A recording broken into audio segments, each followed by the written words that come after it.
Hola, ¿qué tal? ¿Cómo están? Bienvenidos nuevamente a este webinar, esta serie de webinars de la consultoría en ciberseguridad HKMX. Para nosotros siempre es un honor que nos estén acompañando en estas cápsulas que hemos venido preparando para todos ustedes con el objetivo, bueno, principalmente de compartir parte del conocimiento, parte de la experiencia que tenemos a lo largo del desarrollo de diferentes tipos de proyectos. Y bueno, pues particularmente ahora en este sentido, todo lo que tiene que ver con la parte de continuidad de negocio. Como recordarán, bueno, pues esta serie está entregando pues todo lo que es digamos, una estructura de las prácticas de continuidad de negocio que nosotros tenemos desarrollados aquí dentro de la consultoría. Y el día de hoy nos van a acompañar dos expertos que, bueno, prácticamente de hecho nos han venido acompañando en toda esta serie. Fernando Díaz, quien ha sido consultor en HKMX por ya más de 5 años aquí con nosotros. Él, bueno, pues tiene múltiples acreditaciones, tanto en el tema de COVID, tema de ITIL, también en la normatividad del PCI DSS, en las, digamos, marcos internacionales, como lo es ISO 27000 y la parte de ISO 22301. Cuenta con amplia experiencia en diferentes tipos de sectores implementando este tipo de prácticas y buena parte de lo que hoy se va a compartir va a ser mucho de esta experiencia, de lo que ellos se han topado prácticamente en la vida diaria cuando están implementando ya este tipo de proyectos y bueno, creemos que es de mucho valor el compartir con todos ustedes esta información. Al igual también nos va a acompañar el ingeniero Raúl Jauregui, quien pues ha estado liderando también esta práctica en diferentes sectores, en diferentes industrias, principalmente en la parte de sectores regulados, apoyando la implementación de estos planes de recuperación de desastres y de contingencia. Raúl también cuenta con experiencia en el tema y bueno, pues en conjunto con Fer vamos a revisar mucho de lo que son estas mejores prácticas. Les recordamos, todos estos videos se están grabando para que el que guste consultarlos más adelante van a estar disponibles tanto en esta plataforma como en nuestro canal de YouTube. Podrán hacer la consulta de todo lo que es la serie para poder hacer una implementación de una práctica de continuidad de negocio. Queremos también, apoyados con esta tecnología, de alguna manera invitarlos a participar en estas encuestas que estamos realizando.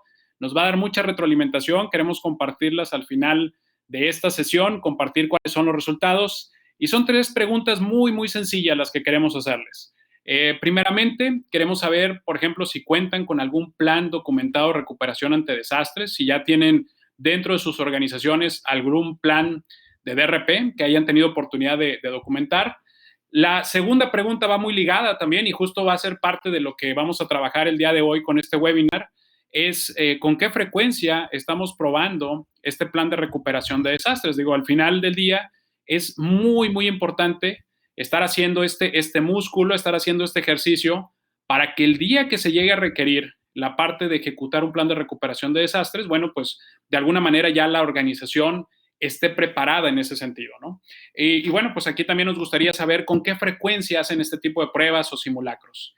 Y la pregunta número 3 de nuestra encuesta es si han requerido utilizar este plan de recuperación de desastres en una contingencia real. O sea, ahora sí, como comúnmente decimos, es hacer la prueba del ácido, ¿no? Decir, oye, ¿realmente este plan en una contingencia real me funcionó? ¿Realmente describía los pasos que yo necesitaba ante una contingencia? Y es ahí donde realmente nos damos cuenta si el trabajo se hizo de una forma correcta ante una contingencia real para lo que es mi negocio. Los invitamos a participar para que al final de esta sesión podamos compartir los resultados y ver un poco cómo nos ha ido en lo general. El chat se encuentra abierto también para preguntas y respuestas. En todo momento ustedes pueden interactuar con nosotros mandando las preguntas. Vamos a dar tiempo también para ir contestando cada una de ellas. Y pues al final, bueno, va a haber una charla introductoria y hacia la segunda mitad de este webinar vamos a tener más un tipo panel donde vamos a estar de alguna manera compartiendo algunas de las mejores prácticas, errores, cosas que hemos visto que comúnmente se cometen de una manera errónea y que llegan a impactar finalmente en el resultado o en la efectividad de lo que es nuestro plan de recuperación de desastres. Bueno, pues sin más preámbulo, doy la bienvenida a Fernando Díaz, quien va a aperturar esta charla, y posteriormente Raúl Jauregui también nos va a acompañar con sus comentarios. Bienvenido, Fer, nuevamente. Muchas gracias, Iván, y muchas gracias a toda nuestra audiencia que nos comparten esta tercera entrega de la sesión que tiene que ver con temas de continuidad. A manera de un breve recordatorio de lo que nosotros recomendamos dentro de la firma como la práctica de continuidad, venimos de una primera sesión donde explicábamos por qué es importante tener una correcta estrategia de continuidad, cómo era importante contar con lo que es el análisis de impacto al negocio, como tener esta conversación y este entendimiento del negocio sobre cómo podemos definir estos dos grandes objetivos de la práctica de continuidad, el famoso RTO, a qué velocidad me tengo que mover para que mi empresa regrese a operar, y el RPO es cuál es la información máxima que puedo tolerar perder para que esto no interrumpa mis procesos de negocio y pueda seguir operando y pueda lograr todos estos beneficios que hemos hablando. Esto se venía complementando con una visión mucho más técnica de lo que es el análisis de riesgo, de tal manera que pudiera entender dónde están esos puntos únicos de falla y cuál era este contexto de la tecnología que apoya a mis procesos de negocio para continuar precisamente con la definición de mi estrategia de continuidad. Esto será distinto dependiendo del tipo de clientes, el mercado donde opere, cuáles estas necesidades o estas herramientas tecnológicas que nos apoyan para la operación, y hacemos un corte para el desarrollo y la documentación de estos planes, y estamos llegando a lo que sería, digamos que el tercer gran paso. Una vez que yo pude hablar con el negocio, definí mis objetivos de continuidad, pude seleccionar mi estrategia, documenté mis planes.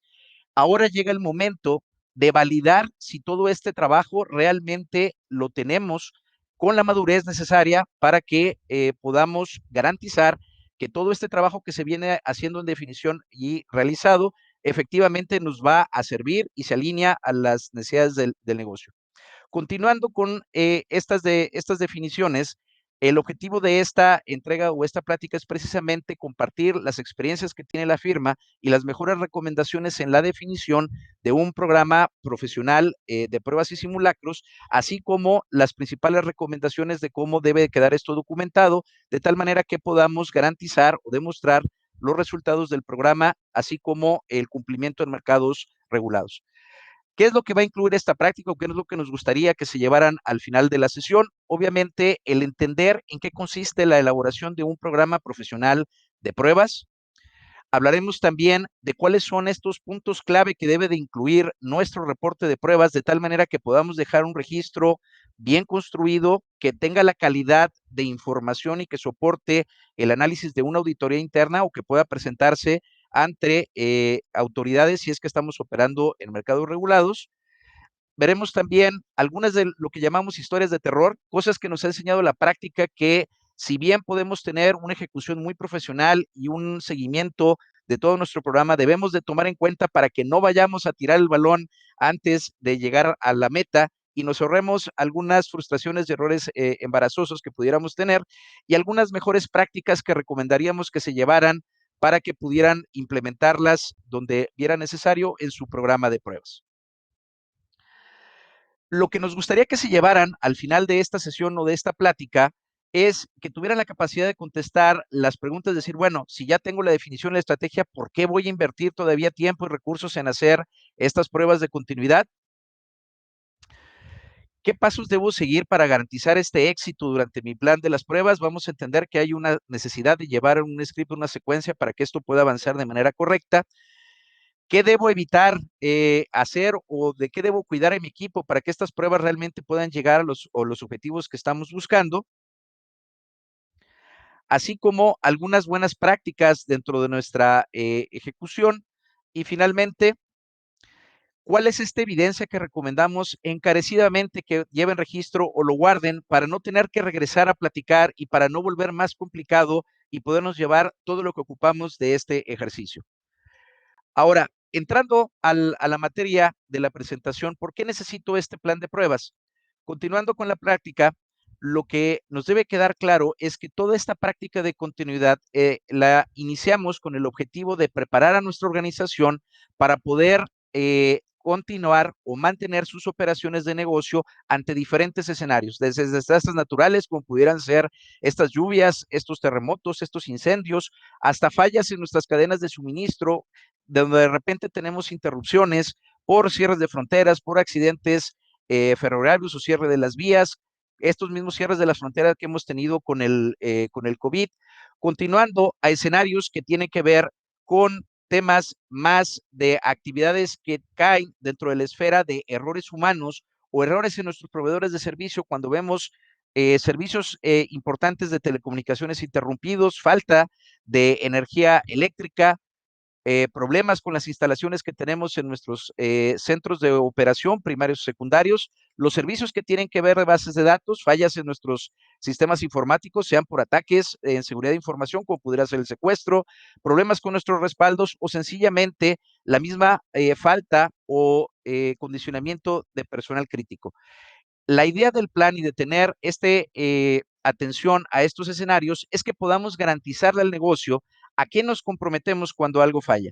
Y aquí es donde entran estos resultados que nosotros venimos gestionando y venimos construyendo desde el VIA para poder hablar con el negocio, de tener un entendimiento desde el negocio, la parte técnica y con nuestros proveedores críticos, a qué velocidad debemos recuperar estos procesos de negocio y en qué orden. Esto está asociado con nuestro RTO y que también todos nuestros proveedores de servicios y todas las herramientas que ocupemos podemos garantizar el mínimo de información con la cual deban de poder arrancar para que estas herramientas y estos procesos sean útiles. Continuando con las cosas que tenemos que tomar en cuenta, y esto tomando un enfoque más moderno de la práctica, podemos considerar que no todos los procesos tendrán el mismo nivel de importancia y que no todos los procesos deben recuperarse a la misma capacidad.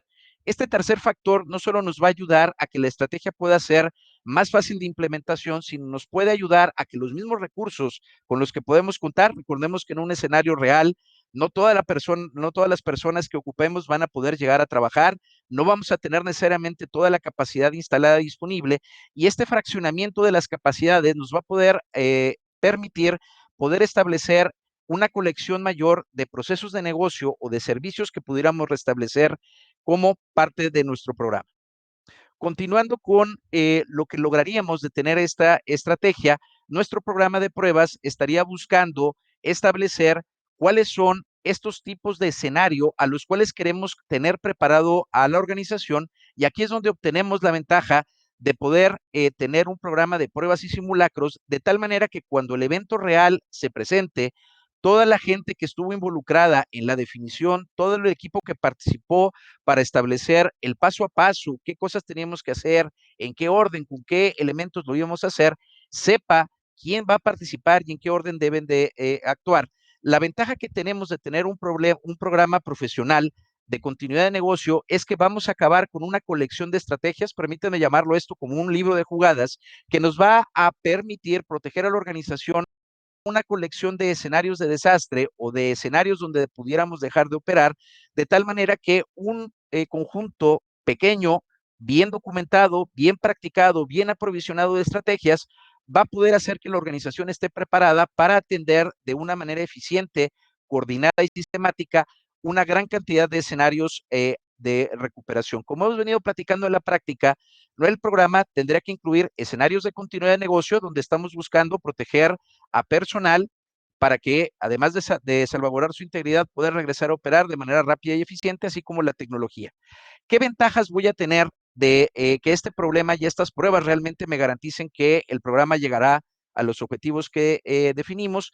Hay algunas métricas que hemos compartido con ustedes a lo largo de esta serie, donde tenemos algunas estadísticas donde podemos empezar o recomendamos poner los beneficios del programa en términos de las pérdidas que puede tener al negocio. Esto puede ser en términos de pérdidas de ingreso, pérdidas de productividad o el dinero que yo tuviera que invertir para regresar o arrancar estos procesos de negocio y utilizando cifras que Gartner ha publicado recientemente, podemos hacer una traspolación que estos incidentes de no atenderlos o de atenderlos en estado libre pudieran tener impactos entre los 1,000 y los 212,000 pesos por minuto de interrupción. Esto por sí solo nos debería llevar a, si no implementarlo, por lo menos a considerar de tener un programa, aunque fuera en fases muy iniciales, para poder tener un mejor desempeño en estas condiciones. La otra parte que podría sufrir sería el tema de la reputación y es qué debe de hacer la organización para salir a avisarle a sus clientes, a sus principales usuarios, si estuvimos en un escenario de un ataque, todos los recursos que tendríamos que atender en caso de no poder dar un mensaje coordinado y organizado, Kaspersky los está estimando con un valor entre 16,000 y 400,000 pesos por incidente, en el sentido de que todo espacio de comunicación que no seamos capaces de llenar y de gestionar en un ambiente de crisis va a ser llenado por especulación y muchas veces la compañía tendrá que invertir más tiempo y más esfuerzo para atender esto.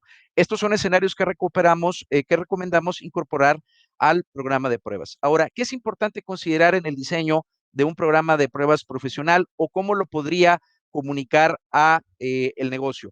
Primero, los beneficios. Al llevar esto a un programa de pruebas, estamos dándole la oportunidad de probar cuál es este nivel de residencia. Una vez que tenemos la estrategia y los documentos, vamos a poder soportar, al tener menores interrupciones y menores pérdidas, los temas de lo que sería el retorno sobre la inversión y sobre todo la tranquilidad hacia el equipo y hacia el negocio de que estamos preparados cuando el evento real se presente.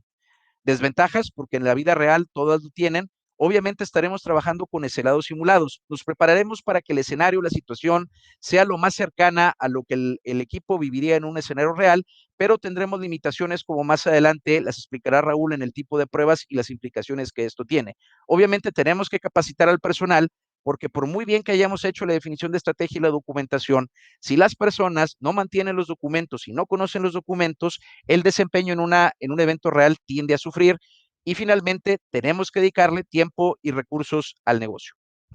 Continuando, 4 grandes puntos que nosotros identificamos para que este plan de pruebas funcione es, primero, tener un gobierno de continuidad, es decir, tener una definición clara y objetiva de quién se tiene que hacer cargo de cada uno de las partes. Tenemos que capacitar al personal en cada uno de sus roles y responsabilidades, así como el conocimiento y mantenimiento de los documentos o herramientas que van a utilizar en la contingencia, así como invertir los recursos necesarios para contar con una implementación y documentación adecuada. Hemos tenido casos donde tenemos clientes que lo hacen muy bien a nivel conceptual, esto es decir, grandes documentos, una implementación no tan buena, o gente que es muy buena en lo práctico, pero que el documento no nos ayuda, no nos da esta guía que deberíamos tener en un momento de crisis. Y por último, probar y probar y probar. Esto es como en todas las cosas en la vida. En la medida que podamos probar en condiciones más cercanas al evento, podemos llegar al resultado.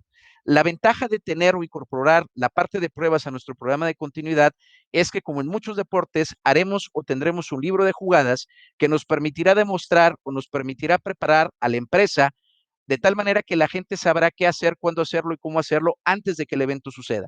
Si somos consistentes año con año, podremos lograr que la organización no solo esté preparada para los principales riesgos que hayamos detectado, sino que iremos haciendo crecer este catálogo de jugadas para que conforme vaya pasando los años y vaya madurando la práctica, sean menos los escenarios o tengamos un desempeño todavía mejor del esperado para que la compañía regrese a operar o al menos seamos capaces de limitar este impacto y estas pérdidas. A continuación, mi compañero Raúl nos dará información valiosa y muy importante sobre qué debe incluir este protocolo de pruebas y los registros para que tengamos la información de manera Muchas profesional. gracias, Fernando. Adelante, Raúl. Y continuando con la idea que presentas, nosotros como compañía tenemos ese libro de jugadas que es básicamente las actividades que vamos a estar llevando a cabo durante nuestras pruebas. Pero para poder llegar a eso, hay una serie todavía de pasos o elementos que requerimos tener en pie para que la prueba sea efectiva. Y lo que nos dice la experiencia, este protocolo de pruebas, lo que debe de considerar es primeramente un programa de pruebas, un calendario de pruebas. Es decir, cuando yo como organización voy a estar realizando estas pruebas. Usualmente las empresas reguladas, la regulación les exige estar probando año con año sus planes de continuidad. Si no tenemos claro cuándo debemos de hacerlo, podemos caer en incumplimientos ante regulaciones o simple y sencillamente realizar las pruebas cuando tenemos picos altos de operación. Por eso siempre es recomendable establecer desde inicio de año cuándo es que vamos a llevar a cabo nuestras pruebas. Así todo el personal va a conocer cuándo debe estar disponible, porque sabemos que el mismo personal que opera es el mismo personal que participa durante las pruebas. Nuestro protocolo de pruebas debe de considerar una serie de roles y responsabilidades. Si volteamos a ver lo que nos dice el estándar de continuidad del negocio, el ISO 22301, nos va a decir que debemos de considerar un gran grupo de personas que van a participar en nuestros simulacros y nuestras pruebas, desde personal interno de la compañía, que son la alta dirección, que van a ser las personas que aprueban los planes, hasta el personal operativo y de soporte que interviene en cada uno de los procesos que se van identificando que son susceptibles a riesgos, a amenazas, o que simple y sencillamente son procesos que desde el análisis de impacto al negocio identificamos que son procesos vitales o críticos para la compañía. A su vez, las pruebas de continuidad requieren el ojo observador de entidades regulatorias. En nuestro caso, aquí en México sería, por decirlo, Protección Civil. Entonces, también necesitamos coordinar agenda con el personal de Protección Civil que nos va a estar acompañando y evaluando la efectividad de nuestras pruebas. Si de todo este gran grupo de personas nos vamos a qué roles son indispensables durante el ejercicio, con nuestra experiencia hemos determinado que son 4 principales roles. Primero que nada, viene siendo el administrador del plan de continuidad, que va a ser la persona que se encarga de asegurarse que existen planes documentados, que todo el personal al interior de la organización los conoce, que va a garantizar que los documentos, los planes de recuperación se encuentran en un repositorio centralizado y que los participantes van a tener acceso a los mismos. Este administrador es quien usualmente reporta los resultados hacia la dirección y también el siguiente rol viene siendo el equipo de continuidad, el equipo de manejo de crisis, que son todos los responsables de las áreas operativas que intervienen en la operación de procesos vitales y críticos de la compañía. Un rol que usualmente dejamos fuera o quizás no muchas veces consideramos y es de suma importancia es el rol de tener un observador externo al ejercicio. ¿Por qué? Porque si no tenemos este rol de observador podemos perder con facilidad o confiar en la memoria, que a veces es demasiado selectiva, y omitir tiempos y pasos que básicamente derivado del ejercicio son estos puntos finos los que nos van a ayudar a generar oportunidades de mejoras o de identificar las desviaciones de nuestros planes.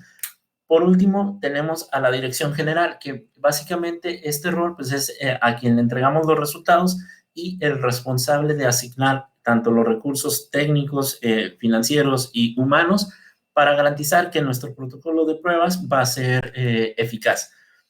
Una vez que hemos definido cuándo vamos a probar, quién va a participar, necesitamos saber qué tipos de pruebas existen.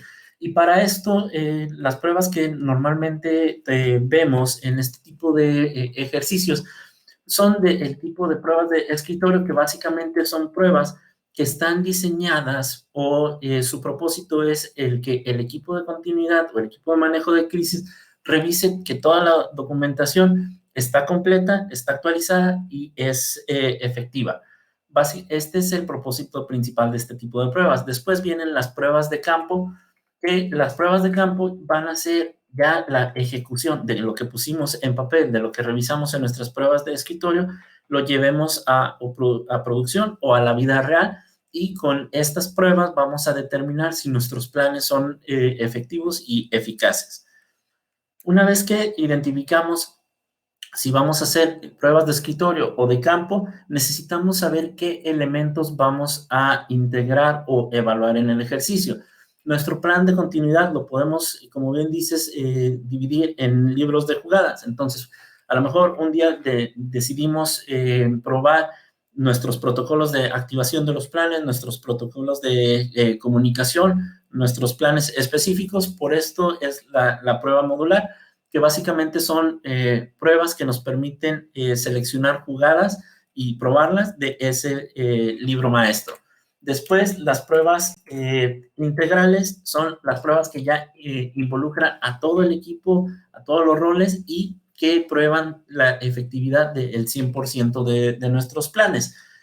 Una vez que seleccionamos el tipo de pruebas si va a ser de tipo de escritorio, de campo, modular o integral, necesitamos saber si nuestras pruebas van a afectar o no al negocio. Entonces, por eso hacemos estas distinciones de que existen pruebas que realmente pudieran no afectar la operación. Son pruebas que hacemos de manera controlada, con anticipación, que solicitamos las aprobaciones requeridas y que se hacen fuera de los horarios de operación o los días de baja demanda o de menos flujo de transacciones en nuestros procesos. El otro tipo de pruebas que tenemos es la prueba que realmente afecta, que pudiera llegar a afectar al negocio. Es decir, si yo soy un proveedor que tengo mi infraestructura en la nube y mi prueba requiere el apagado de los servicios para transferirlo a una región secundaria de la nube, eso pudiera generar afectación. También para esto es muy importante dejar evidencia por escrito de que todo lo que vamos a estar llevando a cabo en las pruebas de continuidad tenemos aprobación de la dirección para sustentar cualquier desviación que pudiéramos identificar durante el ejercicio. Estos básicamente son los 6 tipos principales de pruebas que vemos pudieran requerirse en la prueba del ejercicio de continuidad. Ahora, una vez que identificamos qué tipo de prueba es, qué es lo que vamos a llevar a prueba. Para esto, en nuestros planes de continuidad, documentamos precisamente la serie de pasos o actividades que se requieren para restablecer los servicios o migrarlos hacia centros de datos secundarios, regiones de la nube secundaria, habilitar trabajo desde casa. Y esto es básicamente lo que probamos a la hora de estar haciendo los ejercicios de pruebas de continuidad. Aquí ya intervienen las actividades específicas que un administrador de base de datos, un administrador de sistemas, el área de operaciones va a llevar a cabo precisamente para garantizar que lo que está escrito en papel realmente está adecuado a la realidad.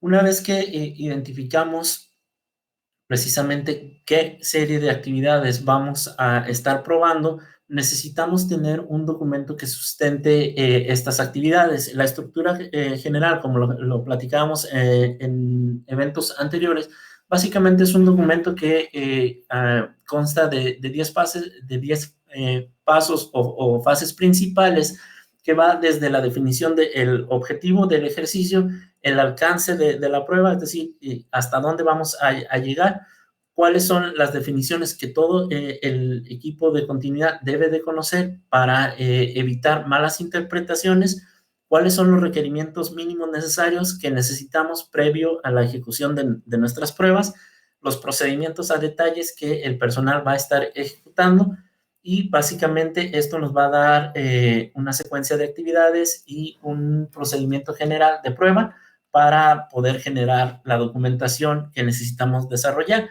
Y si estamos en entornos regulados o inclusive no regulados, necesitamos dejar evidencia de nuestras pruebas. Para esto, lo que nos dice nuestra experiencia o lo que normalmente trabajamos con nuestros clientes son resultados de pruebas que básicamente documentan el reporte de la prueba, es decir, lo que platicamos ahorita de las actividades, los pasos, las fechas de ejecución, cuándo inician los ejercicios y cuándo terminan, para que con esto podamos documentar si la prueba realmente tuvo el éxito esperado o no.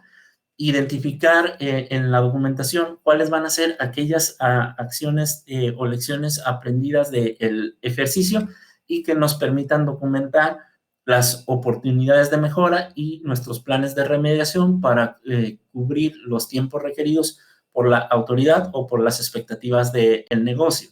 Es básicamente este reporte de pruebas el que generamos para mostrar evidencia a la Dirección General o entidades regulatorias de que efectivamente durante el año estuvimos validando lo que teníamos por escrito, lo llevamos a prueba y generamos básicamente evidencia de lecciones aprendidas o planes de remediación. Una vez que generamos estos documentos, ahora sí, podemos pasar a la parte de ¿qué errores hemos visto durante las ejecuciones de las pruebas? creo que, digo, definitivamente es algo que a veces pasa por alto, ¿no? Podemos, como bien decían, podemos tener un muy buen documento, podemos haber invertido mucho tiempo en preparar la documentación, pero no la probamos, o cuando hacemos las pruebas no tomamos en consideración diferentes puntos que eventualmente me van a decir si esto va a ser exitoso o no en un caso real, ¿no? Y creo que, digo, la experiencia lo que nos ha dicho es que siempre documentamos con mucho optimismo, ¿no? O sea, creemos que el día que lo requeremos, esto va a funcionar así como relojito, paso por paso. Y cuando hacemos las pruebas, los primeros ensayos realmente son muy reveladores para la misma organización que está probando su plan de DRP por su primera vez o su segundo ciclo, se empieza a dar cuenta que eventualmente no todo era tan fácil o no todo era transparente como se creía. E inclusive, por ejemplo, ahorita lo que nos ha tocado ver con mucho movimiento hacia la nube es que hay una falsa sensibilidad a veces en el tema de que, bueno, porque ya estoy en la nube, la recuperación es prácticamente inmediato, me va a tomar unos minutos el recuperarme en otra zona, en otra región de la misma nube. Y cuando hacen una prueba o un simulacro, se dan cuenta que no es así. Y digo, no estoy catalogando o etiquetando alguna nube en particular, pero aún así se requiere de protocolo, se requiere de procedimientos, se requiere de un involucramiento para que eso sea exitoso. Entonces, en la medida que se vaya haciendo ese músculo, se vaya disciplinando a la organización en hacer este tipo de simulacros y pruebas, se va a sentir mucho más confortable, va a reducir mucho la incertidumbre de qué va a pasar ante una contingencia, porque esto ya lo vino probando con tiempo, ¿no? Bueno, vamos a pasar ahora a esta sección un poquito más en una mesa de discusión, de compartir un poquito cuáles han sido estos errores más comunes. Ahora sí que pues esto no viene escrito en ninguna literatura ni en ningún libro, ha sido mucho de la experiencia que se ha acumulado a lo largo de estos años viendo las pruebas, una vez ya pasando ahora sí que de la teoría a la práctica en la parte de los planes de recuperación de desastres. El primero de ellos, uno de los primeros errores, no sé si nos quieras comentar por ahí, Fer, es no reservar la fecha para hacer la prueba con suficiente tiempo, porque este es un error común, Fer, en este sentido. Mira, citando a un cantautor español que seguramente identificarán, en este tema de la continuidad y de las pruebas, las cosas más triviales se vuelven fundamentales. Y aunque el plan o la prueba sea modular y estemos pensando en citar 4 o 5 gentes, tenemos que pensar que las empresas para poder seguir compitiendo se volvieron tremendamente eficientes. Y es gente que está ocupada a veces desde 7 o 8 de la mañana hasta muy entrada la tarde.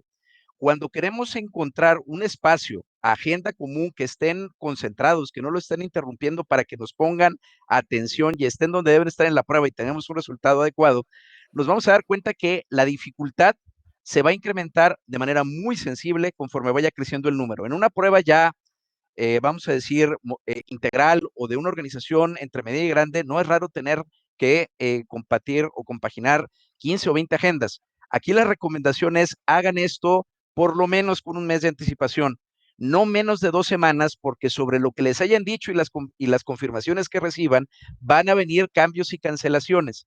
Lo que sugerimos es que se platique con tiempo en la organización y se seleccionen no una fecha única, sino un par de opciones, de tal manera que toda la gente esté enterada del costo que va a representar para la organización no llegar o cambiar la fecha en un momento dado. ¿No? Y esto aplica tanto para gente de negocio como para la gente de tecnología, ¿no? Porque al final el usuario es el que va a tener que participar, involucrarse, hacer la prueba, ¿no? Yo técnicamente puedo mover la infraestructura a un sitio alterno, pero ¿quién la va a probar, no? Y ahí es donde entra el valor del usuario de negocio. Perfecto. Pasamos al siguiente, Raúl. ¿O querías, perdón, comentar algo, Raúl, en este sentido?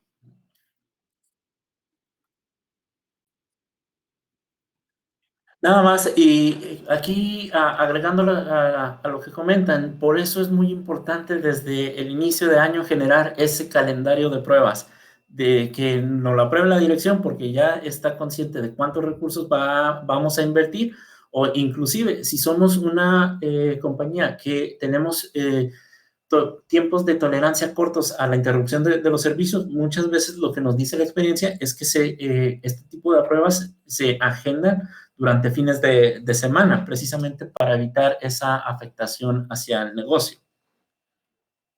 Es importante negociar o pactar con la alta dirección o la alta gerencia las fechas en lo que esto se va a realizar para que esto no se preste a imprevistos, ¿no? En cuestión de realizar la ejecución y sea un poco algo más ordenado y más calendarizado y tengamos finalmente el resultado que esperamos. Bien, el segundo error que también nos ha tocado ver, no reservar un espacio adecuado para realizar las pruebas. A ver, aquí Raúl, no sé si quieras comentar ahí un poquito más al respecto del espacio. Sí, y mucho viene derivado de estos cambios de agenda, cuando el negocio nos dice, vamos a ejecutar tal día y realmente tenemos que reprogramar. Nos ha tocado la experiencia donde tenemos en una sala que está acomodada para 10, 15 personas y tenemos un equipo de manejo de crisis o equipo de continuidad de 30, 40 participantes, entonces no contamos ni con mesas de trabajo suficientes, ni con sillas disponibles. Son ejercicios que realmente requieren medio día hasta un día de trabajo, por eso siempre es importante buscar las acomodaciones, inclusive más ahora que estamos trabajando en un entorno de movilidad. Muchas veces convocamos a todo el equipo de manejo de crisis y resulta que no tienen estacionamiento y eso hace que el inicio de nuestras pruebas se retrase. También, una vez conseguimos sala, conseguimos lugares, todo el personal llegó a tiempo y resulta que todos estamos conectados a la misma red. Creemos que tenemos un módem como el que está a la derecha, que soporta 100 usuarios, cuando en realidad tenemos uno pequeño donde el ancho de banda no da para más. Entonces, por eso siempre es recomendable reservar con anticipación. No, y sobre todo, digo, a la persona que le va a tocar hacer esta coordinación dentro del negocio, o sea, lo que ahorita manejaban como el responsable de continuidad, que tiene que orquestar este tipo de pruebas, pues al momento que está convocando a diferentes usuarios del negocio y no tenga bien planificado el ejercicio, pues realmente deja mucho que desear la calidad con la que se va a hacer toda la prueba, ¿no? Entonces, hay aspectos muy pequeños, ¿no? Que si no los tomamos en consideración, la reserva con tiempo, el espacio donde se van a hacer las pruebas, pues eso puede dejar mucho a dudas la calidad con la que esto se estaba planificando y obviamente pues sí cuestionar si vuelvo a participar o no en otras pruebas. Entonces, esto es mucho de pues ir de alguna manera, pues digamos, viendo esto con toda responsabilidad dentro del negocio. Error número 3, Fer dice, no se completó la documentación o no está disponible antes de iniciar nuestras pruebas. Como todos los proyectos, y continuando la excepción, muchas veces estamos acabando las cosas al cuarto para las 12 que las vamos a utilizar, porque así son los tiempos y así lo demanda el negocio. No es raro llegar a un ejercicio, y sobre todo hay que tener mucho cuidado en los ejercicios grandes, que si es un documento, una secuencia que involucra a diversos equipos de trabajo, seamos muy cuidadosos en que nos aseguremos que tengamos la versión final, la versión que está aprobada, y sobre todo que seamos capaces de acceder al documento en la fecha o en el momento del ejercicio. No es raro que por ahí de repente llegue algún participante con algunas notas, un documento que no era la última versión, algo que no había, algún cambio que hizo que no se lo preguntó a alguien que le va a afectar el tiempo en la secuencia, y con esta mala práctica el ejercicio se puede ir a una situación muy caótica en muy poco tiempo. La otra recomendación es que nos aseguremos, una vez del espacio, de los servicios, que toda la gente que va a participar tenga acceso al documento. También hay compañías que tienen una gestión documental muy avanzada y tienen tantos controles que a la hora del ejercicio, pues resulta que hay algún permiso, acceso o consideración que no se toma en cuenta y es muy complicado estarse compartiendo las cuentas o estar viendo de un par de computadoras cuando son 15 o 20 personas las que tienen que leer el documento. De documentación, de acceso, que esté lista, que esté preparada y que los usuarios que van a participar en la prueba la puedan consultar. Siguiente, por ahí el error número 4, que también hemos visto de los más comunes, no está actualizada la matriz de escalación o de contactos dentro de un plan de recuperación de desastres. Aquí la experiencia que nos ha dicho es básicamente ya tenemos a todo el personal, ya empezamos a trabajar, los planes estaban accesibles, pero resulta que no están actualizados. Llegamos a la secuencia de actividades donde necesitamos el apoyo de equipos externos, de otras áreas de la compañía que no necesariamente están en la misma oficina del ejercicio, y resulta que volteas a ver tu documento, marcas y te contestan en algún otro lugar. Entonces, por eso siempre, antes de iniciar el ejercicio, es que debemos de asegurarnos que los roles y los participantes estén actualizados y la información de contacto para que cualquier emergencia la podemos solventar. en esta matriz de escalación, cuando estamos haciendo esas llamadas, esas notificaciones, siempre es importante agregar la palabra simulacro. ¿Por qué? Porque alguien que no estaba enterado, alguien que aún no llega a revisar el correo, puede malinterpretar el ejercicio y realmente poder afectar la operación. Por eso es importante notificarles desde antemano. Dice, no comunicar oportunamente el simulacro, es otro de los errores, o sea, que no lo comuniquemos adecuadamente dentro de la organización. Esto se conecta con mucho de lo que teníamos en la matriz de contacto y aquí la recomendación que hacemos es afinar muy bien nuestro protocolo para que toda la organización sepa que lo que va a pasar en las siguientes horas o en este día es un simulacro. Hemos tenido algunas experiencias desde chuscas hasta algunas francamente estresantes, donde como todo está ya tercerizado y muchas veces los centros de operación en redes, en operaciones, en seguridad, ya están muy eficientizados y muy centralizados, se nos pudiera confundir algún actor o algún proveedor importante y empezaría a tener afectación directa cuando lo que estamos buscando es probar una parte o cuidar que no se afecte la operación. En este sentido, el hablar previamente con los proveedores, mandar bien etiquetados las comunicaciones, que por todos lados y por todos los medios la gente entienda que estamos hablando de un simulacro, nos va a ahorrar muchos dolores de cabeza y nos va a ayudar a que la gente que tengamos en el cuarto no esté estresada y tronándose los dedos de si efectivamente lo que estamos haciendo es parte de un ambiente de pruebas o terminando nuestra prueba vamos a generar nosotros mismos una contingencia para el negocio. No haber informado correctamente. Y sí, o sea, hay tanta gente involucrada a veces en el proceso que es importante que esté en sincronía. Sobre todo, por ejemplo, la dirección general o los altos mandos dentro de una organización tienen que tener muy claro que se trata de un simulacro, ¿no?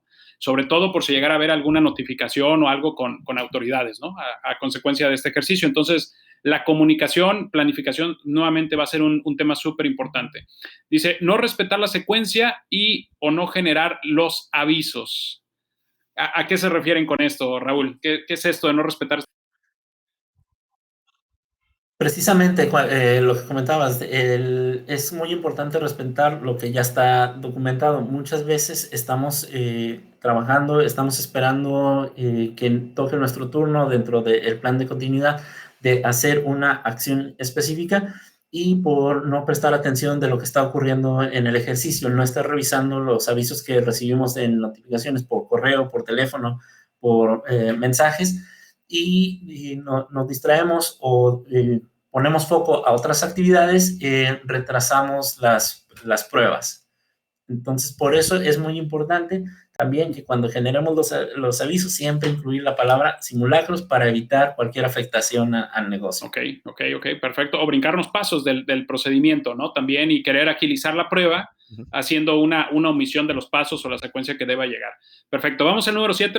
Les recordamos, son 10 puntos, 10 errores más comunes que estamos nosotros de alguna manera compartiendo, ¿no? De la práctica. Si se fijan, esto que estamos de alguna manera documentando, pues no es algo que tenga que ver directamente con un tema de infraestructura, ¿no? O que yo haya hecho de manera incorrecta algún error en la configuración o que haya seleccionado un proveedor de manera incorrecta. Bueno, eso ya va a salir como parte de la prueba, ¿no? El dimensionamiento, la capacidad que tiene el DRP. Aquí nosotros nos estamos enfocando un poco más para que el ejercicio sea exitoso, para que realmente esto nos regrese la información que nosotros necesitamos y poder empezar a aplicar un proceso de mejora continua sobre las lecciones aprendidas que vamos obteniendo del proceso en general, ¿no? Antes de pasar ahorita al número 7, les recordamos, está abierta la encuesta. Hay 3 preguntas aquí en la sección de la encuesta. Si nos ayudan a responderlo, están saliendo ahí algunos datos interesantes que ahorita igual compartiremos al terminar estos 10 puntos. Bueno, paso rápidamente al número 7. Dice, no registrar los tiempos. No registrar los tiempos, Fer, porque son un error.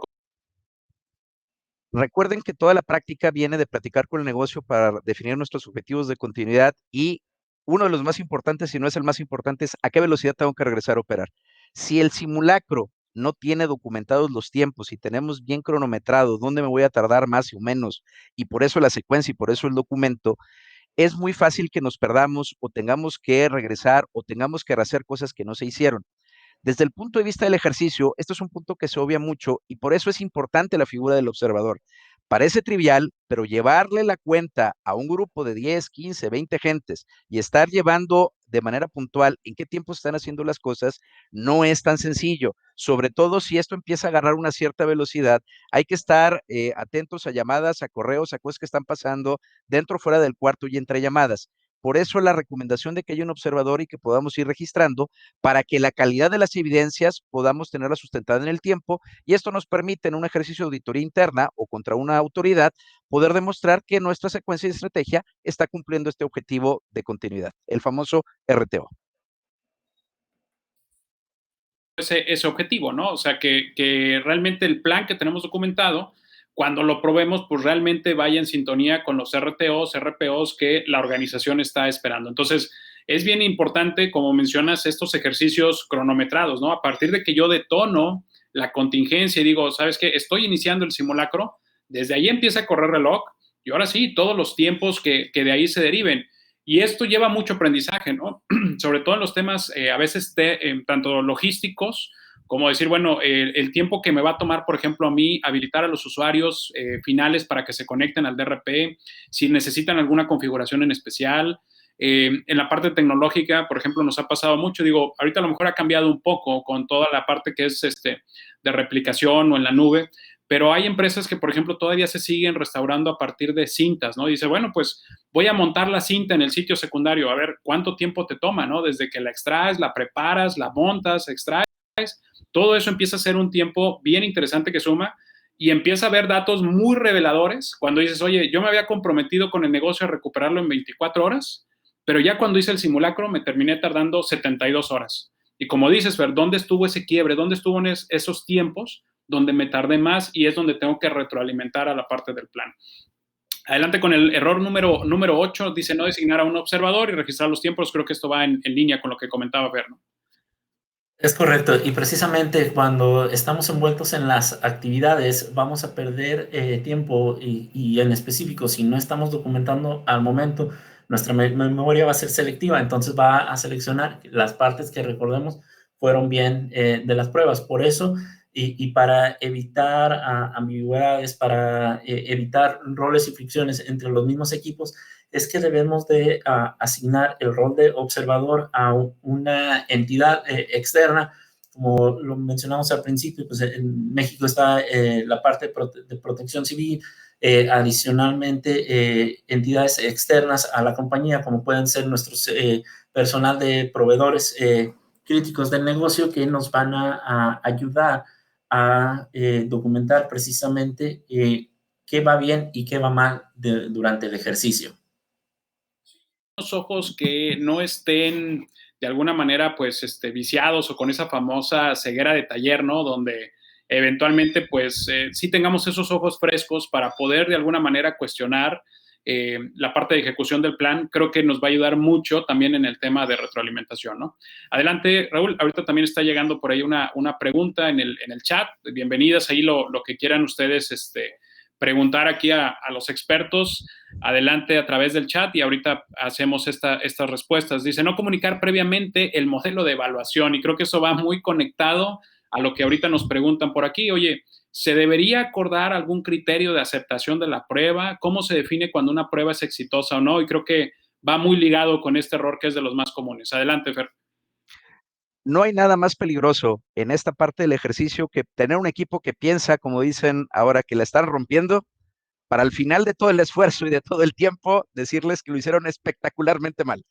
No nada más para los temas anímicos, sino para la misma gestión del programa de continuidad. En este sentido, es muy importante platicar con todo el equipo desde el principio cuáles son las expectativas. No se trata de prometer lo imposible, no se trata de ir más allá de las capacidades humanas o más allá de los recursos que existen, pero sí debe ser muy importante negociar esta definición de qué va a significar para nosotros prueba exitosa o prueba fallida. Y tenemos empresas que dicen, esto es muy sencillo, acaba por debajo del tiempo y regresa a operar, eso es lo único que necesitas saber.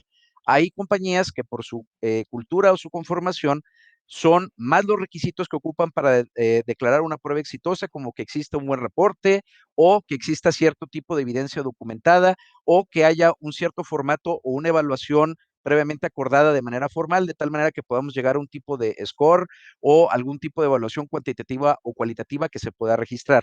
No importa cuál tipo de empresa sea, asegúrense que antes de iniciar la prueba todo el mundo sepa cuáles son las reglas, cómo los vamos a calificar para evitarnos sorpresas y discusiones posteriores al final de la prueba. Claro, claro, ¿no? Súper, súper importante ese tema. Y yo creo que agregaría también ahí, un poquito con la experiencia, la parte del alcance, ¿no?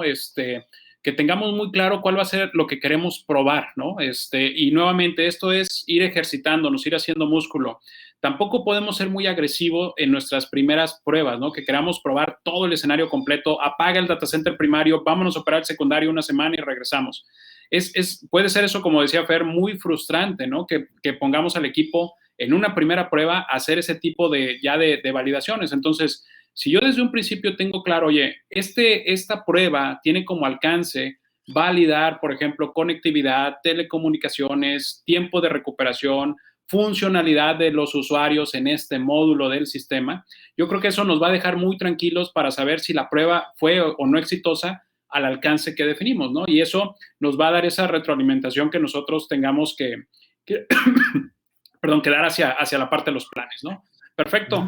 Y por último, el error número 10, no dar retroalimentación en vivo o registrar esta retroalimentación. ¿Por qué es un error también común, Raúl? Precisamente eso, ya definimos qué vamos a considerar como éxito y qué vamos a considerar como prueba fallida. Si nosotros no estamos diciéndole al equipo qué está yendo bien, qué está saliendo mal, una vez que generemos el reporte de la prueba, vamos a encontrar sorpresas, vamos a encontrar justificaciones donde el usuario va a decir, no, eso realmente no pasó, yo lo visualizaba de esta manera. Entonces, para establecer las reglas del juego claras, pues es simple y sencillamente en cada una de las actividades que vayamos realizando, en cada uno, al término de la ejecución de los pasos específicos, decir precisamente eso, qué va bien y qué va mal. Eso ya nos va a ayudar a disminuir la tensión para generar los planes de remediación o lecciones aprendidas de oportunidades de mejora. Va para largo, ¿no? O sea, un ejercicio finalmente, pues te va a tomar una fotografía en ese instante y al final del día, pues sí, tienes que seguir retroalimentando, seguir probando el modelo. Yo recuerdo mucho en una organización también que se lanzaron a hacer una prueba, o sea, habían coordinado todo muy bien, va a ser tal fin de semana, con los datos que ahorita nos decía, ¿no? Tratar de pegar el menor posible a lo que es la operación, buscar una ventana de tiempo donde no estemos en un cierre de mes, por ejemplo. Todo estaba planificado, ¿no?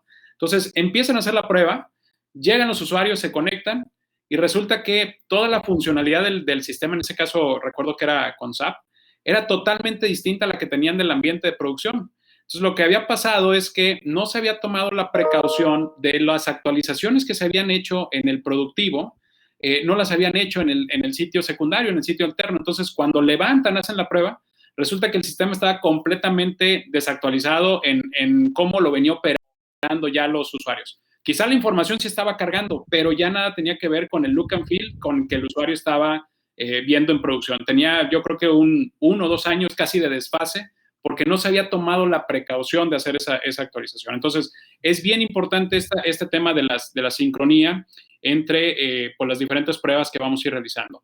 Muy bien, pues adelante, digo, los dejo cerrar, Fer, Raúl, antes de pasar al resultado aquí de la encuesta. Si tienen alguna pregunta adicional, la gente que nos está escuchando, pues bienvenidos. También podemos atender ahí a sus inquietudes. Pero adelante, Raúl, adelante, Fer. A manera de cierre y para que se lleven quizá la parte más importante, damos aquí algunas recomendaciones de lo que consideramos y la experiencia nos ha enseñado son las cosas que se tienen que cuidar más allá de lo obvio. Como comentaba Iván, estas son las cosas que pueden descarrilar o pueden dejar un mal sabor de boca una vez que hemos hecho la parte más importante de definir, de documentar y de poner de acuerdo al equipo.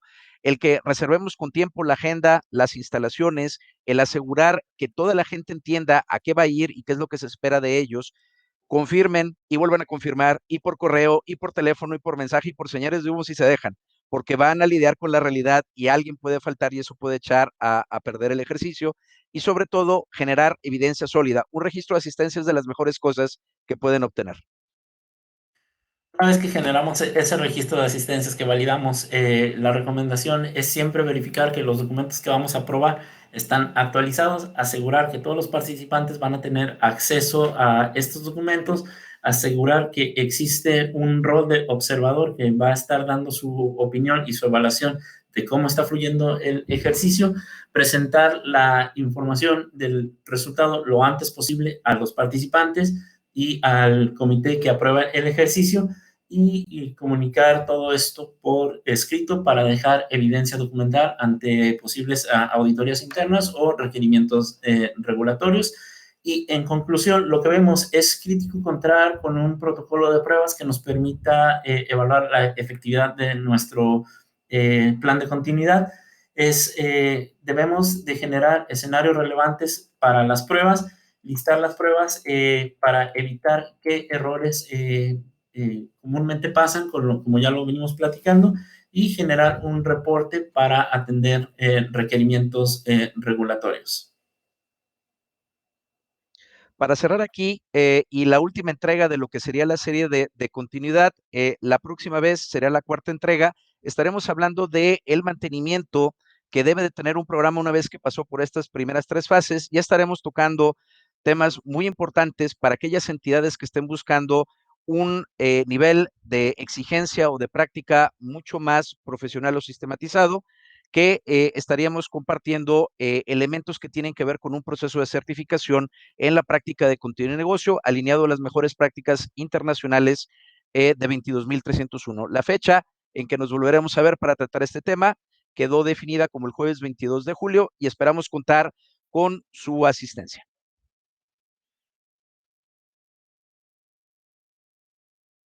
Pues muchas gracias, Fernando, Raúl.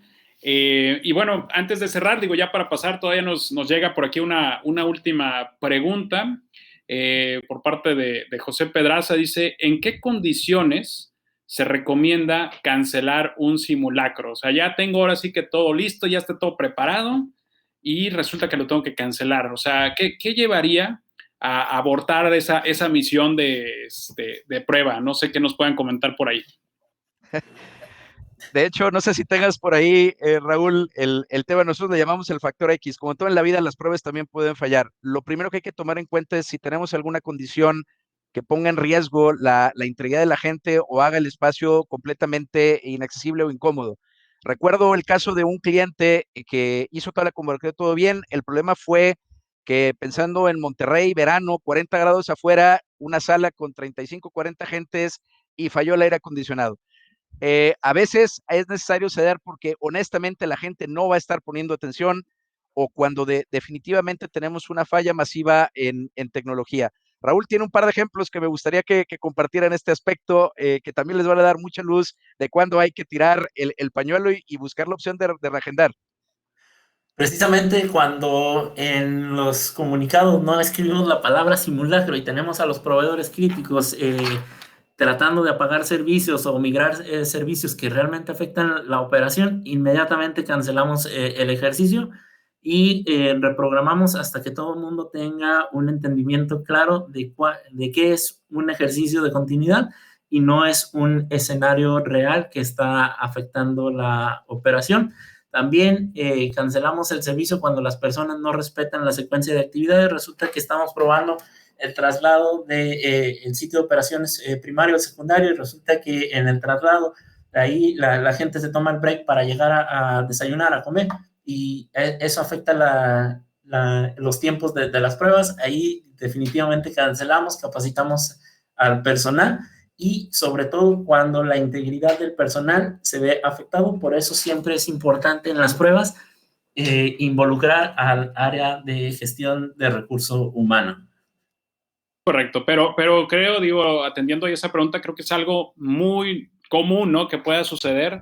O sea, al final del día, como bien dicen Raúl, Fernando, pues hay múltiples factores, ¿no? Para la prueba y lo importante es que el negocio se sienta confiado con el ejercicio que va a realizar. O sea, si vemos que hoy hay un tema de operación, digo, desafortunadamente en los entornos, por ejemplo, que son regulados, hay veces que ya están contrarreloj, ¿verdad? Oye, es que tengo que mandar una evidencia contra la autoridad de que sí hice la prueba de mi plan de recuperación de desastres. Entonces, hay veces que lo están haciendo, por ejemplo, en un diciembre, en un cierre de año, ¿no? Donde dices, oye, y aún así lo vas a hacer, pues es que lo tengo que hacer porque tengo que evidenciar que sí hice la prueba. Entonces, ahí es bien importante, nuevamente, yo creo que todo es un tema de planificación. O sea, si nosotros nos vamos organizando en base a un calendario, vamos detectando esas posibles fechas que generan menor impacto al negocio, creo que esto pues va a fluir de una forma más natural, ¿no?